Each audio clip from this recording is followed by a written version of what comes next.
আসসালামু আলাইকুম এভরিওয়ান, কেমন আছেন সবাই? আজকে আমি দেখাবো কিভাবে স্টেক বের করতে হয় এবং আপনার কারির জন্য বীজ কাটতে হয়। সারলয়েন স্টেকের জন্য দেখা যাচ্ছে এদিকে নাইস অ্যান্ড ফ্ল্যাট আছে, তো আমি এতটুকু ঠিক করে 8 আউন্স করে নিব। এদিকে একটু ফ্যাট আছে।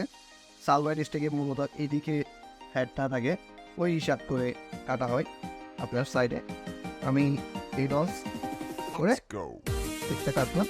সেটটা আমি রেখে এসেছি কাজে রেখে নেই, বাসার ম্যাচটা তেমনটা ভালো না। নাইস ফ্যাট পেয়েছি আমরা, সাথে একটা নাইস স্টেক। বিউটিফুল।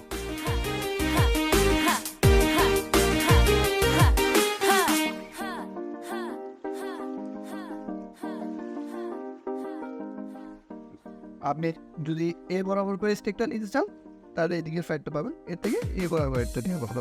আমি এটা নিচ্ছি।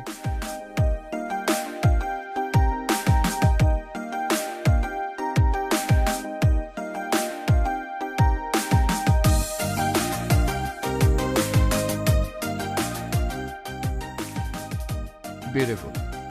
Nice fat. Nice steak.